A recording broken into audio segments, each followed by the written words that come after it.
This episode of Serverless Chats is sponsored by Epsagon and New Relic. On this two-part episode, I chat with Mark Nunnikhoven about serverless privacy and compliance. This is Serverless Chats, episode number 71.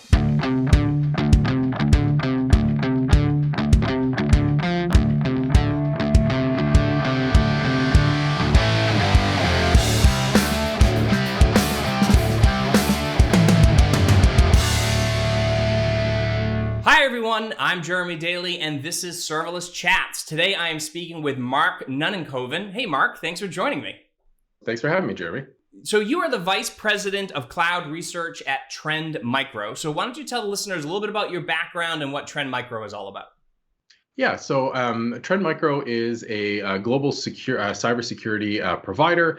We make products for consumers all the way through to massive enterprises. And I focus in our research wing. So we have a really large research component. There's about 1,400 researchers in the company, which is a lot of fun because we get to dive into the minutia of anything and everything related to cybersecurity. So from the latest cyber crime and scam, to where I focus, which is in the cloud. So a lot more what I'm looking at is how organizations are adapting to the new reality of things like the shared responsibility model, keeping pace with cloud service providers, adjusting to DevOps philosophies, that kind of thing, which is a lot of fun. And for me, I come from a very traditional security background, if there is such a thing.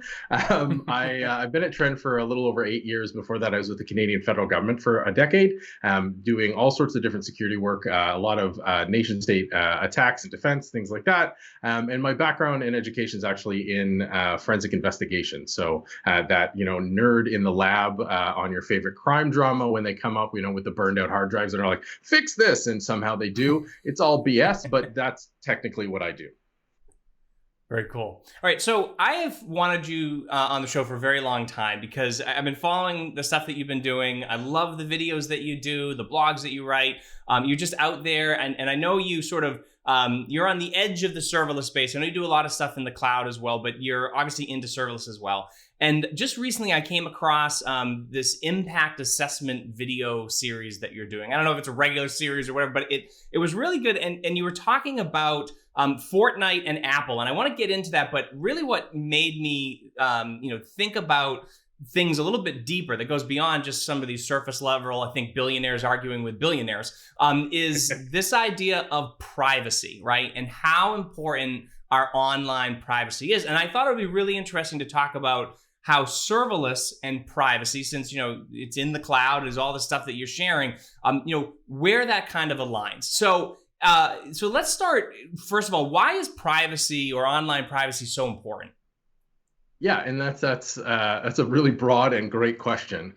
So yeah, this new video series I'm doing, Impact Assessment, is going to be regular. I was doing a live stream called Mornings with Mark for the last few years. Did I think like 200 episodes, where it was mainly talking about cybersecurity issues of the day, and a lot of those are privacy. And where I wanted to go with this new series was just a little broader audience, which is why Apple and Fortnite and Twitter hack and stuff like that are coming up, because I think privacy is a really important aspect, and it mirrors security. You can't have one without the other. And it's directly related to the audience, to people who are building in a serverless space or in any space. But privacy, a traditional definition of privacy is really your right as a person to not be observed, essentially to be alone and to have control over your data and your well-being. And when you go into the digital world, it's infinitely more complicated than a physical world, right? You can lock yourself away in a room in the real world and be relatively confident that nobody is invading that space, that you have kind of control over that space. So if you want to, just sit there and veg out, if you want to read a book, that's an activity just amongst yourself, right? When you come to the digital world, everything we do leaves a trail somewhere. There are tons of exposures potentially. You as a user don't really have a ton of control over your data. And one of the things that I wanted to do with this video series and with a bunch of my other work was just enlighten people to help sort of expose this so that they're aware. Because one of the challenges I get on the security side of what I do, and it directly relates to the privacy side, is that people assume there are correct decisions.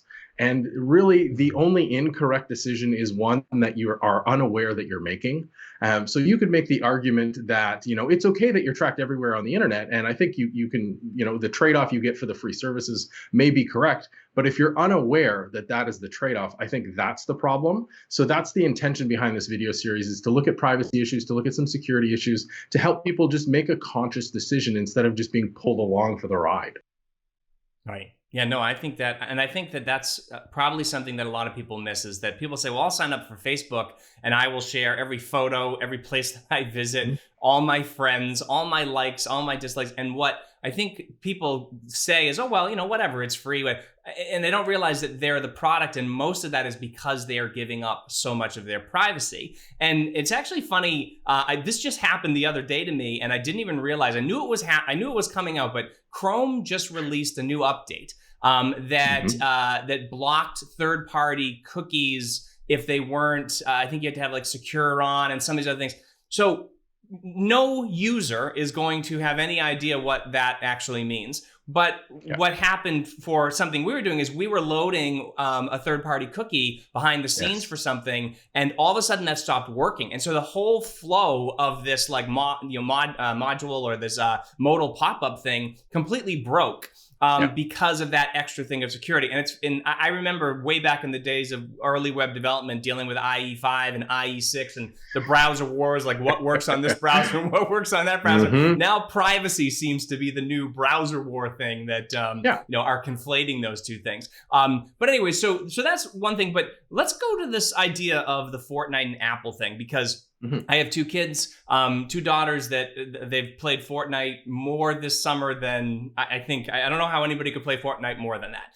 But they love it. And then I told them the other day, because you and I were talking, I saw your assessment video about them not releasing it on iOS because of the whole Apple Store thing and all this kind of stuff.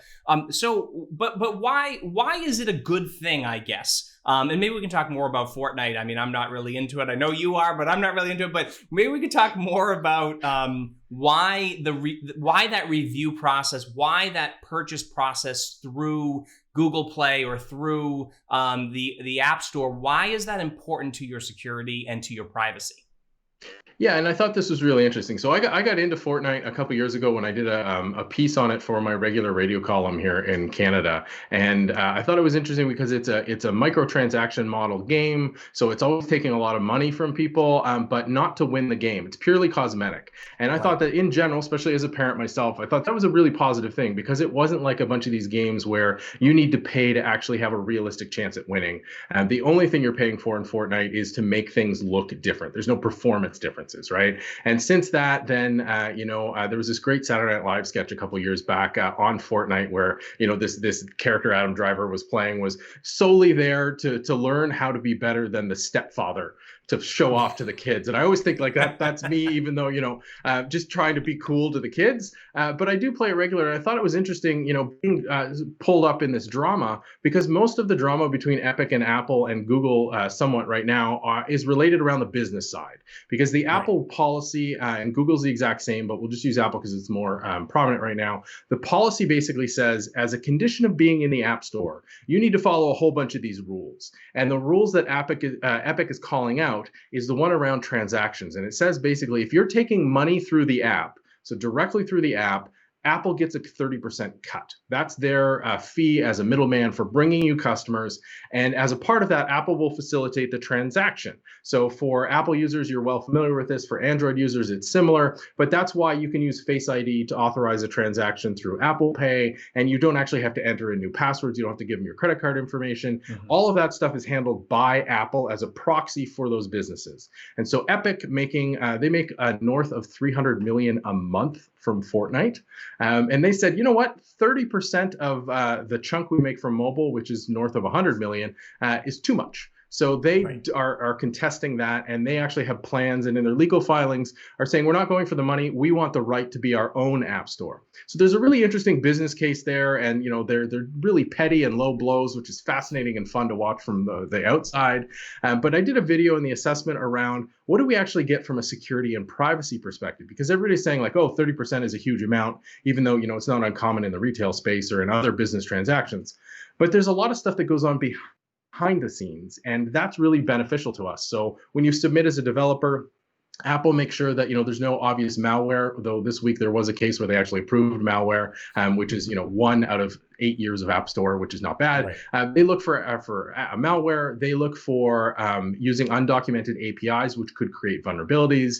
They look for your use of personal data, which is what I really dug into, was that they have restrictions around what developers can do with your data, how they can track you, what they have to ask permission for. And that actually goes to your transactions as well, because a lot of the stuff that happens behind the scenes that we don't even think about is when you go to a store, like a retail store, if you still can in these days, and use your credit card. Most of the larger retailers actually track that credit card usage within their physical store. So they will take a hash of your number instead of storing your actual number, and they will look for that reuse to create a profile for you if you're not actually signed up for the loyalty rewards thing.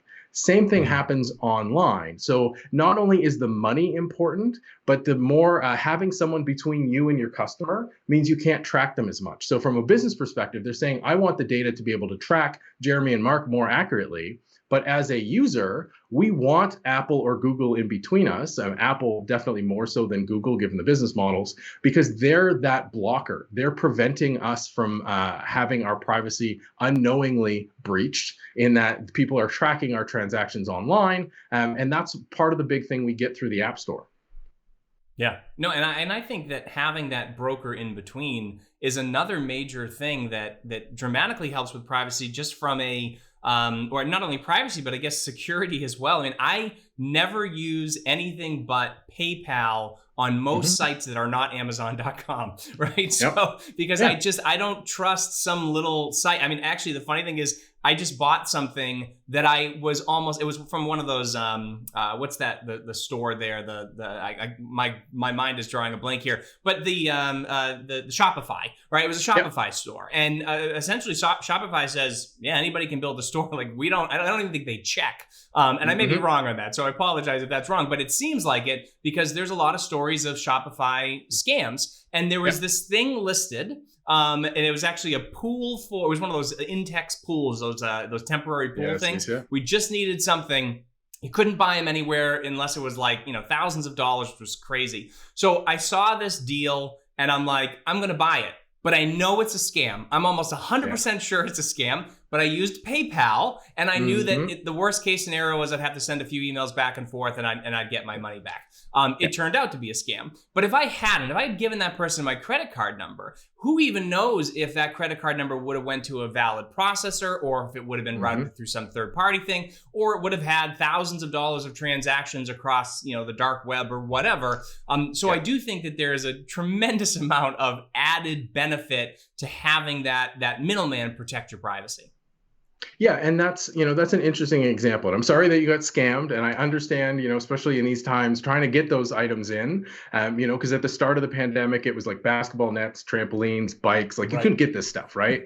Exactly. And the nice thing is, PayPal as a middleman works. There's some downside when you're the collector from PayPal for sure, but Visa and MasterCard have the same protections in place. It's very rare that you're going to be financially on the hook, but the difference is it's a pain in the butt to go back and reuse where you have your normal subscriptions charging to your credit card and things like that, to redo all of that. So even though you're not out money necessarily, you're still out time and frustration. And that's happened to me pre-pandemic when I was traveling. Literally one time when I crossed at the U.S. Customs here in Canada, we cross in the airport itself, and I found out when I tried to buy some food that, oh no, my credit card had been blocked. And so I had to get, a new one shipped and all that kind of stuff. So I wasn't out any money. I was just out frustration. But there is important aspects, both advantages and disadvantages to the middleman. But specifically when it comes to that online, you great example there of, knowing that there's a good potential for scam, understanding the risk of, okay, a couple emails, it's not that big of an impact to you, to try, in the upside where if they did actually ship you the inflatable pool, you're the hero to the kids, and happy and cool. So it's finding that balance. And again, like we said in the intro, is really, for me, there's no bad decision. It's just making it explicitly. So you just gave a fantastic example of explicitly understanding that you might get scammed here. There's a high chance of it, but then you used a way of protecting yourself. You had 4 options to pay, and you picked the one that was going to provide you the most amount of protections because you were aware of the situation. And I think that's commendable. I think the flip side is most people are unaware on that scale of what we're doing in the online world of the types of ramifications of those decisions. Right. And so speaking about unaware, I mean, one thing that I think people might not understand when they make financial transactions or they share data, they're often giving it to a machine, right? And we think it's super secure if we just slide our credit card in with a little chip on it, or if I enter my information on a website somewhere, or I save my password or something like that, and I know, oh, it's only saved locally. The problem with people is people, right? And I love people, don't get me wrong. But once you introduce the human factor into any of these security or privacy issues or potential privacy issues, it gets exacerbated because people are fallible and people make mistakes. And one of the I think the most important one that happened recently is this Twitter hack. And people are like, oh, Twitter got hacked. Well, it depends on what you mean by hacked, because nobody brute forced into and broke into the system and figured out somebody else's password. They literally scammed people who had access to this stuff. So what are those, it was a social engineering attack. So how do you prevent against that?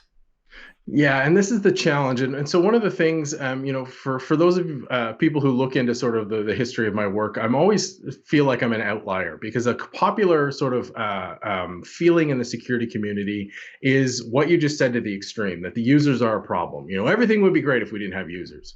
Well, we wouldn't have jobs if we didn't have users. So, Right, put that aside. exactly. But the reality is people very rarely are trying to do something, in their daily work to cause harm.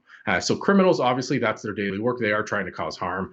So, this case of Twitter was that the people who were doing the support work were just trying to support users and to get their job done, right? Now, it turns out that Twitter was a little lax, and they had about 1,500 people with access to the support tools.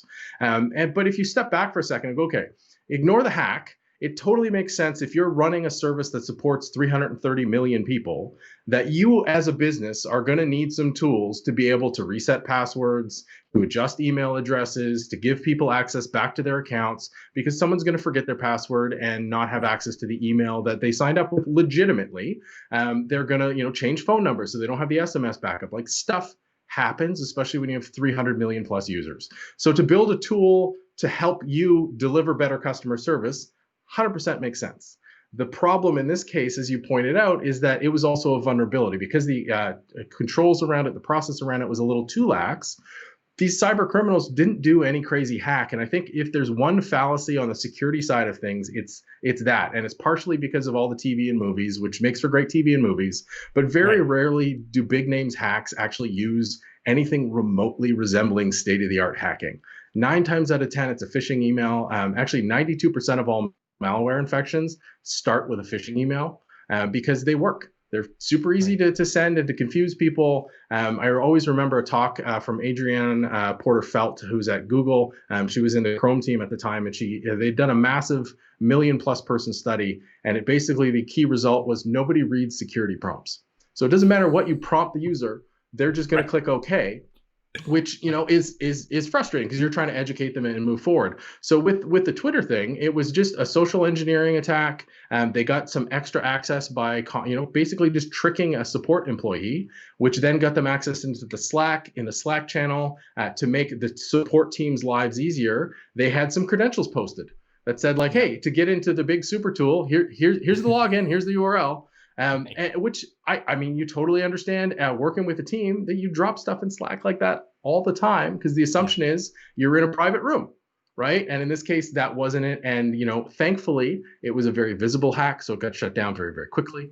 But it's these kind of things that I think are interesting because when my point in that particular video was most people who use an account assume it's theirs when you're just actually using it, you're renting it, kind of thing. And they aren't aware that there's a support infrastructure behind it that gives people access legitimately. Because if that was you who lost your password, you'd want access back to your account. You've worked hard to grow your social media following. So it's again, being aware of those trade-offs. Hi, everyone. I want to take a minute to thank our sponsor, Epsagon. Epsagon enables teams to instantly simplify, visualize, and understand what's happening within their complex microservice architectures. With their comprehensive, lightweight auto instrumentation, users are able to eliminate the gaps in data and manual work associated with other APM solutions, providing significant reductions in issue detection, troubleshooting, and resolution times. Epsagon aggregates, unifies, analyzes, and correlates data from all the third-party tools you love, delivering a single pane of glass for understanding serverless, containers, Kubernetes, and more. Engineers now know when something is wrong and can immediately trace issues to root cause before they affect production. Increase development efficiency and reduce application downtime with Epsagon. As a special for Serverless Chats listeners, if you try out Epsagon and connect your first trace today, they'll hook you up with one of their awesome t-shirts. Check it out at epsagon.com/serverlesschats. Yeah, and I mean, again, there's so many examples of things where people are sharing a lot of information that's getting recorded, and they probably aren't even aware that it's being recorded. I mean, every time you talk to Alexa cancel, because she's just gonna come up on me. And then every time you talk to Siri, every time you type on your computer, if you have Grammarly installed, all of that information is being sent up somewhere. And so when you introduce, even if you have the best security protocols in the world and you're in AWS Cloud or in Google Cloud and you're all locked down, you still have that potential that somebody could simply, accidentally share their password to some super tool, like you said, and your information gets shared. I mean, think about S3 buckets, right? Apparently, S3 buckets are just, it has been like the biggest, one of the biggest, or I guess the Capital One breach, right? Is this idea that you just make your things public, or you make it easy for them to be copied, or whatever it is. You don't do it on purpose, but those are human mistakes that are causing those issues. Yeah, and there's a lot of trust there. So there's a couple examples that I think are really interesting that you gave there. So the voice assistants are popping up more and more in court cases, where the law enforcement are actually requesting access through legal process to the records of what they have heard. Because Alexa is a good example. And sorry if I triggered yours or any of the audiences. I have a good voice for that apparently. If you go into the app, you'll see actually a history of all your commands, everything you've asked for it, and whether or not because you can provide feedback like, yes, it gave me what I wanted, no, it didn't. You had mentioned for keyboards on phones and stuff, right? So Grammarly is a good example. When iOS started allowing keyboards, third-party keyboards, I thought it was really interesting because one of the prompts that people don't read that pops up says, you are providing this keyboard with full access to everything you type. So everything you literally are typing, even if you delete it, is being sent to the cloud and back. Is that a bad thing? Not necessarily. But if you don't know that that's happening, you can't make that choice. And that's really the thrust of a lot of what I'm doing is understanding that work. Because at the end of the day, one of the things I hear often on the privacy side is, well, I have nothing to hide. I don't care. And a lot of the time that may be true. But you still need to be aware of those data flows that are going out from you out into the world. And that's where things get more and more complicated the more technology we add. Right. Yeah, no, I totally agree. All right, so let's take this into the serverless realm here, because this is a serverless podcast, but I think this is super exciting because I'd be interested to get your perspective on where serverless and privacy meet. And I think if we take a step back and we look at security first, I think this has been demonstrated that the security of a serverless application, just based on the shared responsibility model, how little you need to do from maintaining a server standpoint, from even just, there's no direct TCP/IP access into a Lambda function, for example, right? Like that all has to be routed through a control plane. So you just have all these levels of security. So the majority of the security concerns from a serverless perspective are going to come down to application level security. And we have talked about it at length. But I think what people, and again, people make application security mistakes all the time, right? I mean, and the social engineering aspect of it is something where giving someone your password into an admin that you build for your customers. But I want to take it a little bit further and go beyond just this idea of, maybe we make an application mistake, maybe something gets compromised, maybe someone shares a password here. Yeah. So from a serverless perspective, if I'm building a serverless application, how do I start building bulkheads around my application to protect some of this private user data? Yeah, and that's a really good setup. It's a good explanation. I 100% agree. By default, serverless gives you a better chance at security because you're pushing almost all the work to the service provider, right? Like that's a huge advantage, which is why I'm a massive advocate of serverless designs. So maybe it's easier just to clarify for the users as well, because we've been bouncing back and forth, focusing on the privacy, talking a bit about security. I said you can't Right. have one without the other, and really security is a set of controls that allow you as the builder or even you as the user to dictate who and what has access to that data. And then privacy is just the flip side of that, of me going, this data is about me, and I want to know who I'm entrusting it to. And security is then the controls that you know, if I entrust you with my personal information, security is then the controls you're putting on top of that information to enable privacy, right? So they're intertwined, they are linked concepts. So if you as a builder are creating an application that is handling personal data or handling any type of data, you're fighting this inherent sort of conflict of nature, in that we've been taught as developers for the last few years that the more data we have, the better. Right? The more data that we're tracking, the more awareness, like we can get better fine tuning on our application. We can increase the performance, we can increase the reliability. We get a better operational view the more data we have. From a privacy and a security point of view, the more data you have, the bigger the liability you also have. So you need to first go through and make sure you understand what type of data you have. So cold start time on a Lambda, total route time for a request, those kinds of things aren't sensitive to specific data. They're sensitive somewhat to your application. But in general, that's not something you need to take, you don't need to lock it in the vault that's encased in concrete, thrown into the ocean so that nobody can ever get to it. If I'm dealing with your social security, that's a far more private piece of information that I need to take further steps to protect. If I'm dealing with your health record, same kind of thing. So it's first step for anybody building any application is just listing the types of data you're actually hosting and processing, and then mapping out where in the application they're required. So for permissions, we have on the security side, the principle of least privilege, which is essentially I'm only going to give you the bare minimum permissions you need to access something, which is the S3 problem at its core. When you create an S3 bucket, only the user or entity that created it has access rights by default, and then everything else has to be granted. And all of these breaches, billions and billions of records over the last few years, have been because somebody made a mistake in granting too many permissions.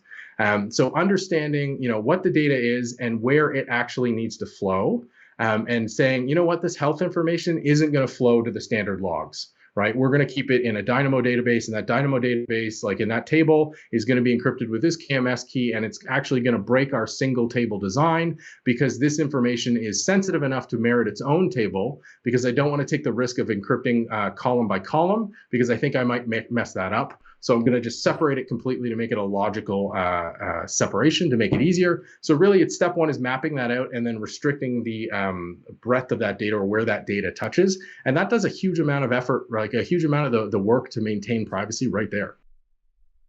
Right. Yeah. And so if you're taking that data though, and again, I think this makes complete sense. You're saying, look at what it is you're saving. If I'm saving somebody's, preference, even if I'm saving somebody's whether they like a particular brand or something like that, how, is that really personally identifiable information? Is that something that I have to lock away and encrypt, or, can I be more lax with that? What about usernames and passwords and things like that? And I think that all makes sense that you think about it that way.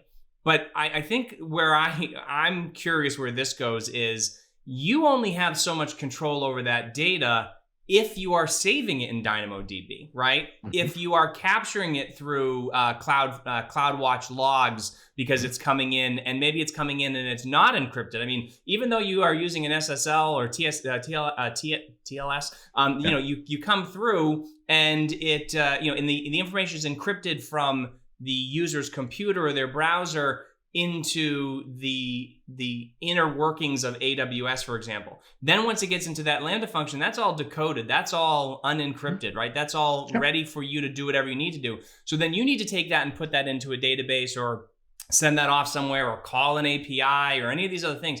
When you do that and you save that data into, let's just start with DynamoDB. there are backups. There's automatic backups, right? There's the CloudWatch logs. Like, so this data is going all different places. So that seems like a lot of effort to make sure that a credit card number or social security number or anything that you want to be very careful about, that you have to take a lot of extra steps to make sure that that's encrypted. Yeah, and I think this is, spot on example. And I think this is the number one failing of the security community over the last 20 years or so. And there's a lot of logical reasons for it. Is that right now, the vast majority of security work, so that security work to ensure that privacy of data is done after the fact, right? So if you think of your DevOps wheel, and you've got the development side and the ops side, security exists almost entirely in the ops side, which means we're taking whatever's already been built and then doing the best thing we can. So we end up with this very traditional castle wall sort of scenario of like, I've made a safe area, drop things into it, and they will be safe from anything outside of that wall, but unsafe from anything inside that wall.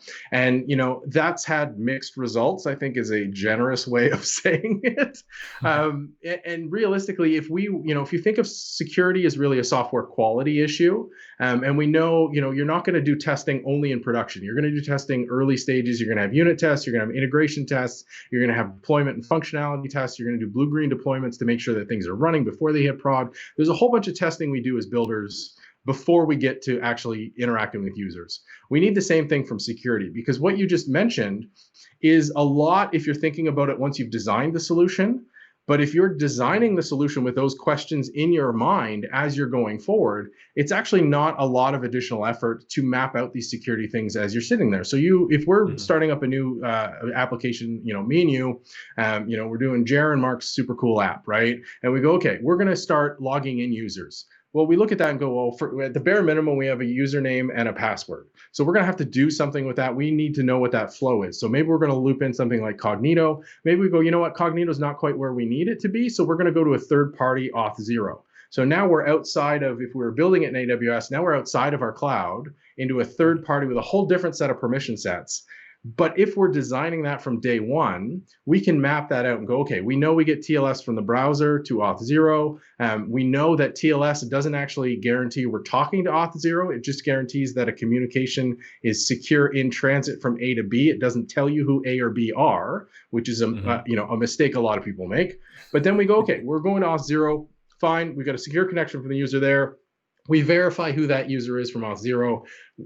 Our app will verify Auth0, the following method, and then we're going to take that data and we're going to make sure that we don't actually store it, that we don't actually log the user, because what we've done is we've never taken the password out of Auth0. We've just gotten a token, and now we map it there. So I think, if you go after the fact to try to do this, it's really difficult. So even if we just simplify the example down to encryption, the thing, you always see Werner's shirt, dance like nobody's watching, encrypt like everybody is. Love that shirt. It's so nerdy. It's amazing.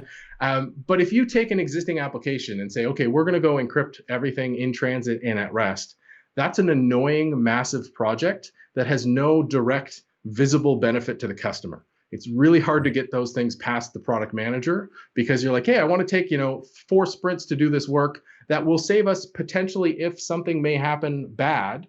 Like if a cyber criminal attacks us, we will be protected, but our customer's not going to see anything for 4 sprints because we're not doing any feature work.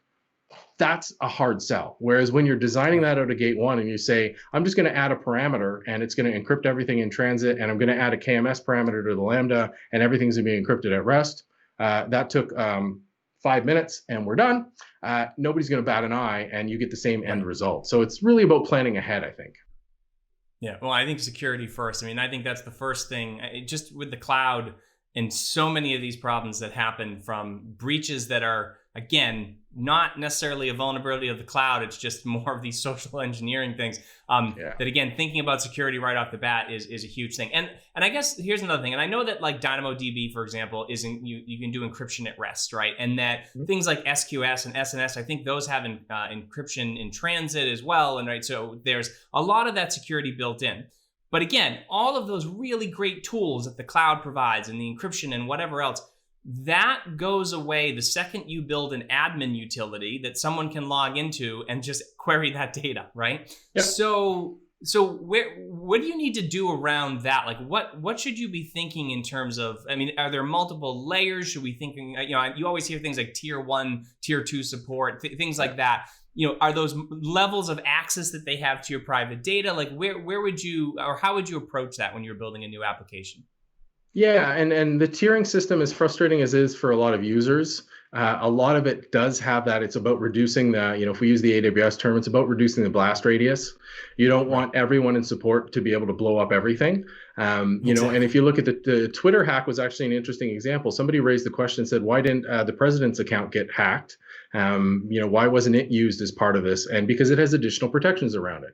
Because, it's the leader of the free world, ostensibly. So you want to make sure that that's not the average, temporary employee on a support contract being able to adjust that.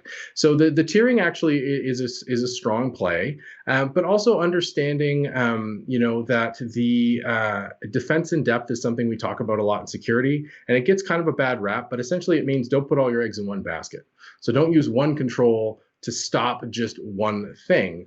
So you want to do separation of duties. You want to have multiple controls to make sure that not everybody can do certain things, but you also want to still maintain that good customer service. And I think that's where, again, it comes down to a very pragmatic business decision. If you have 2 sprints to get something out the door, and you go, well, I'm going to build a proper admin tool, or you're just going to write a simple command that your team can run that will give them the access. You're just going to write a command that does the job. And you know what? In your head, you always say the same thing. You put it in your ticket notes. You put it in your Jira, and you say, we'll come back to this and fix it later.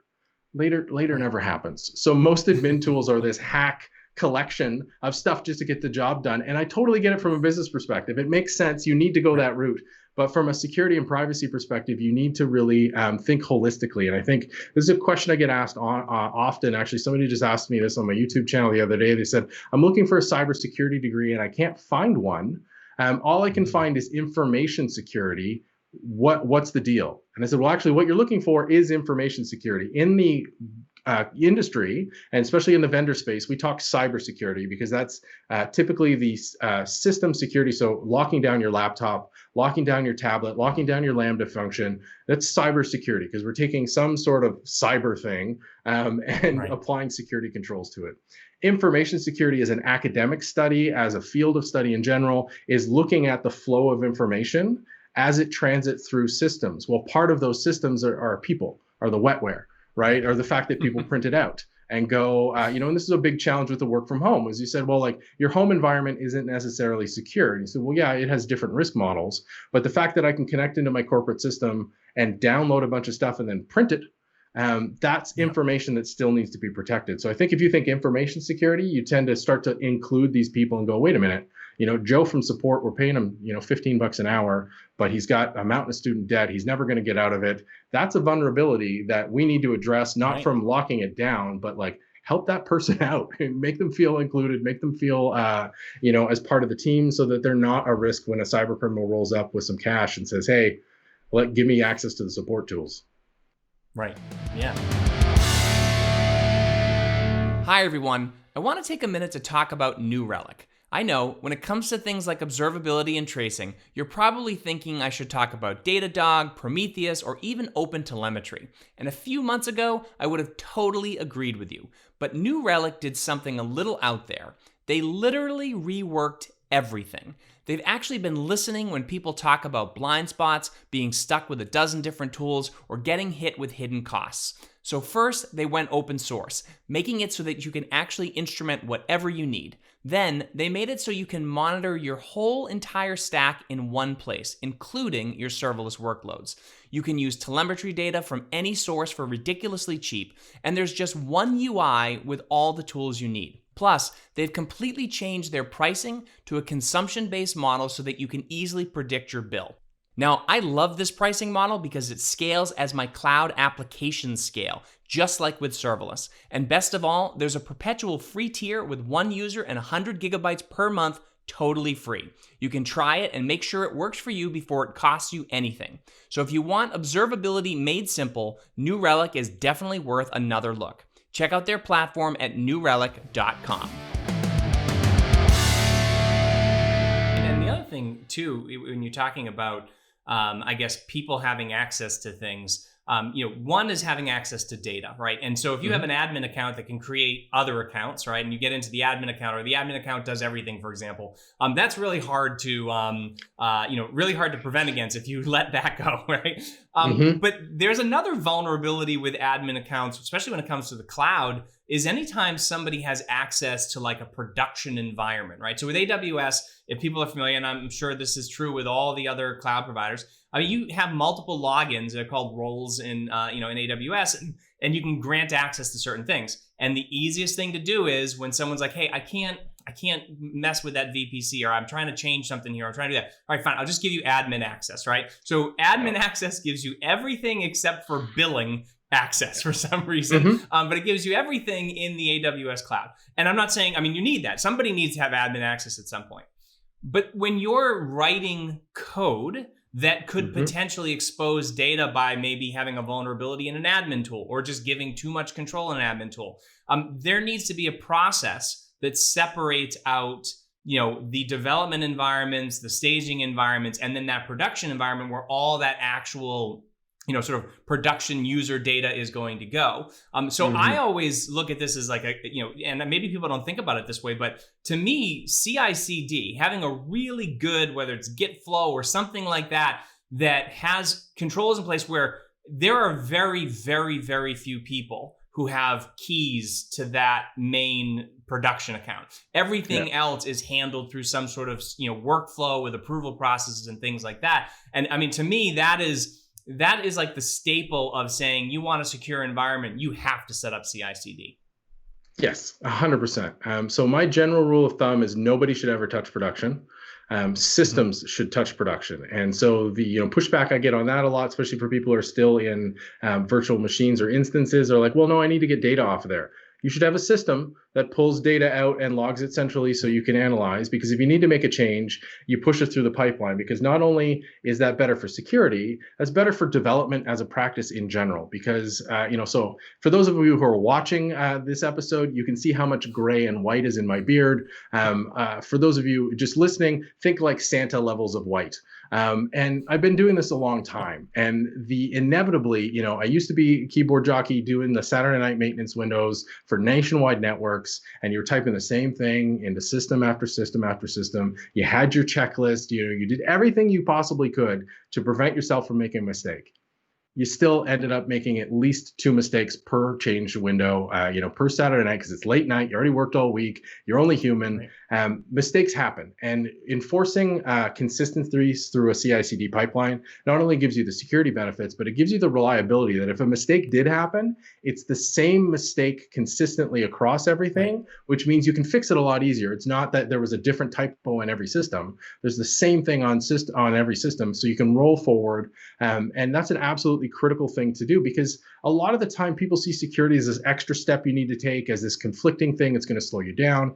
At the end of the day, security is trying to achieve the same thing you are as a builder. We want stable, reliable systems that only do what you want them to, that only act as intended, as opposed to some vulnerability or mistake being made that people could leverage into making that system do something unintended.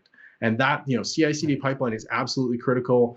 You mentioned roles. There are equivalents in GCP and Azure as well. My big thing is accounts should have no permissions at all, other than the ability to assume a role. So if you can assume a role as an account or as an entity, then for specific tasks, you have a role for every task. So if I need to roll a new build into the CI/CD pipeline, don't give me permanent rights to kick off builds. Let me assume a role to kick off a build, to kick off the pipeline, because then I don't make a mistake. But also we get an explicit log saying at, this time I assumed this role, it's cryptographically signed, it shows that chain of my system made that request in the back end, and then after assuming that role, I then kicked off this build. And you just get this nice fidelity, this nice tracking for observability on the back end. We're so obsessed on observability and traceability in production. You need it as to who's feeding what into the system. Right. And then that way I don't make a mistake and we get clarity. So it's roles are a massive win if you use them right.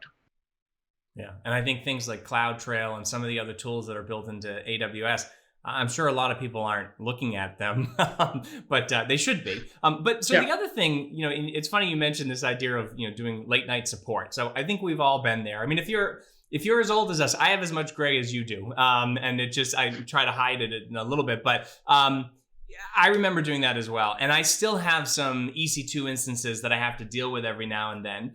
And one of the most frustrating things about trying to do anything is, and I think this is why security, people try to find workarounds for it, is because security creates friction, right? So the more friction you have, you can't access a MySQL database in a VPC from outside unless you set up a VPN or some other tunnel that you can get into, right? I think about every time I log into my EC2 instances, first thing I do, sudo su, right? Because I just know I don't want to try to go to the logs directory and not be able to get to a logs directory because security is preventing me from doing that.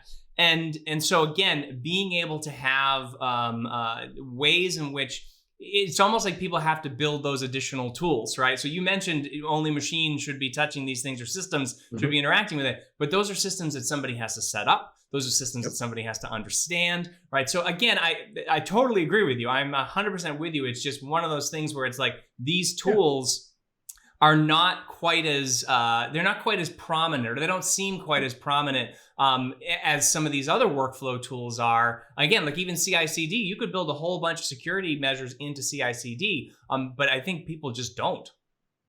And I think I agree. And so I'll give you a good example that I can't remember who told me, but after talking at an AWS Summit 2 years ago, somebody gave me a brilliant example that they had set up that I thought was a really good demonstration of how security should be. Now, it almost never is, but it should be. Yeah. And it was exactly that problem, was that they still had cases where people had to log into EC2 instances.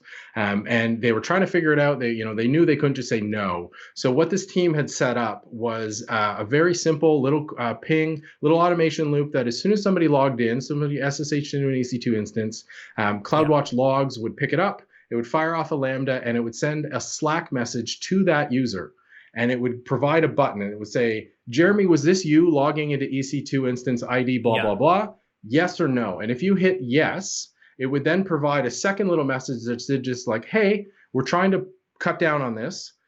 Can you let us know what your use case was? What were you missing? Why did you have to dive in? Why did you have to log in? But if you said no, it would fire off an incident.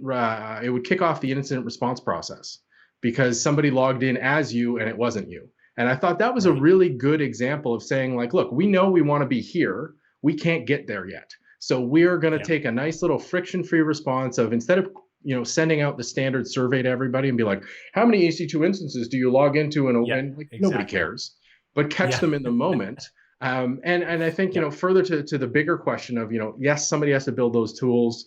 Somebody has to develop those. And again, if you try to get that past a product manager, it's not going to happen because there's no direct customer benefit. It's against a theoretical issue down the road. The challenge is, or the failures on the security side, for the longest time, the security teams have been firefighting nonstop and have developed this, rightfully so, reputation of being grumpy, of saying no, of putting roadblocks in place, of preventing people from achieving their goals. So people just ignore them or work around them. That's not what we as a security community need to do. We need to work directly with teams. We need to hear a thing like you just said and said, okay, no problem. We're going to build that for you. We're going to make sure we build some sort of flow that gives you, the information you need in a way that we're comfortable with from a security side, so that there's no friction in place. And that is a huge challenge because it's cultural, and the security teams continue to firefight and can't kind of get their head above water long enough to go, oh, like, we could do this in a way better way instead of just continually frustrating ourselves and everyone we work with.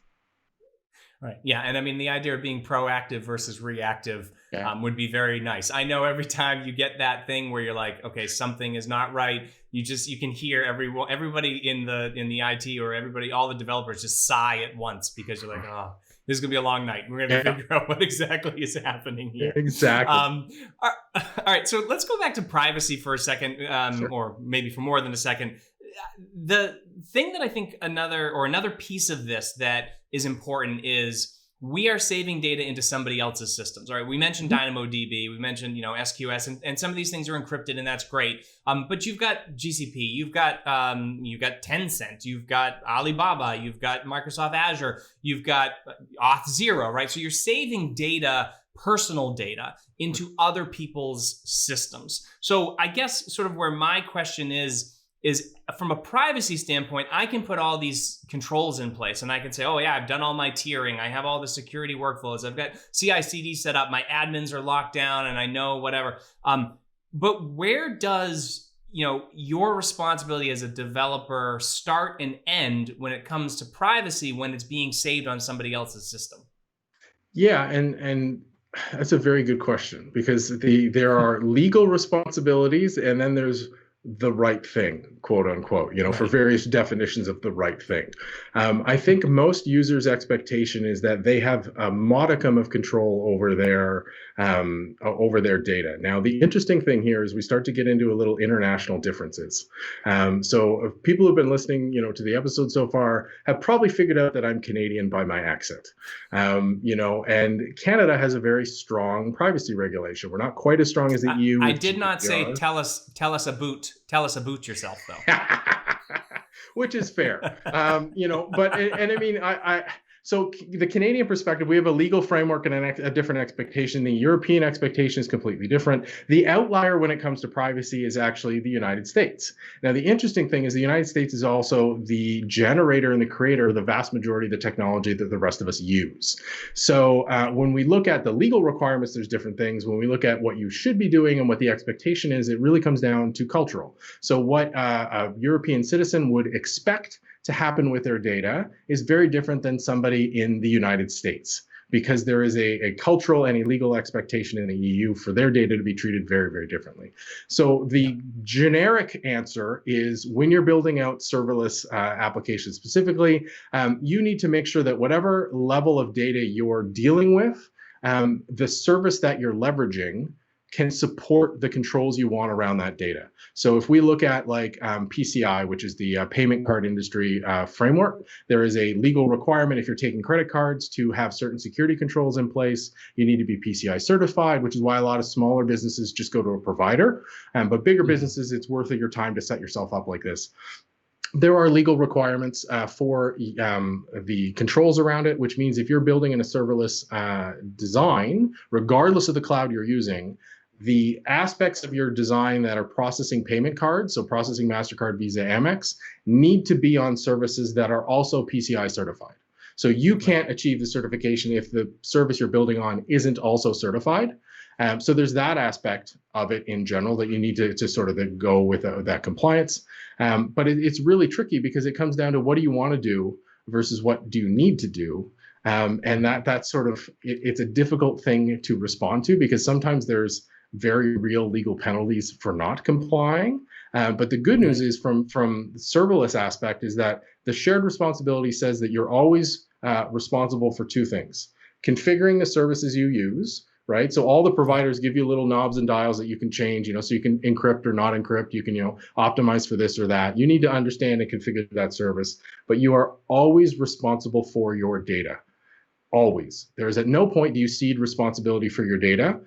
If you leverage a third party, so if I'm the business and you're my user and you give me personal information or information you want private, I am on the hook for it, regardless of who I use behind me. It's me. So I need to make sure that the services I'm leveraging in my serverless design have the controls that I'm comfortable with to make and follow through on that promise to you as a user.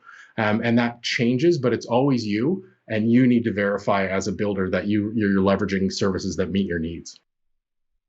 Yeah. So you mentioned two separate things. You mentioned compliance and you mentioned sort of legality or the legal aspect of things. So let's start with compliance for a second. So you mentioned PCI, but there are other compliance. There's SOC 2 and ISO 9001 and 27001 and things like that. All things that I only know briefly, but they're not really legal standards, right? They're more this idea of certifications, and some of them aren't even really certifications. They're more just like saying, here, we're saying we follow all these rules. So there's a whole bunch of them. And again, I think ISO 27018 is about personal data protection and some of these things. And they're rules that they follow. So I think these are really good standards to have and to be in place. So what do we get? Because you said you have to make sure that your underlying infrastructure, has the compliance that's required. So what types of compliance are we getting with the services from AWS and Google and Azure and that sort of stuff? And that's the first part of my serverless chat with Mark Nunnikhoven. Check out next week as we finish our conversation about serverless privacy and compliance. I want to give a huge thank you to Mark for being my guest this week, and to our sponsors Epsagon and New Relic. If you want to check out the show notes and a full transcript of this episode, you can find them at serverlesschats.com/71. For more serverless chats, subscribe, sign up to be an insider, check us out on YouTube, and follow us on Twitter, Facebook, and Instagram. You can connect with me on Twitter at Jeremy_Daily. And if you want to keep up to date on everything serverless, make sure you subscribe to the Off by None newsletter at offbynone.io. Thank you so much for joining me, and I look forward to chatting with all of you again next week.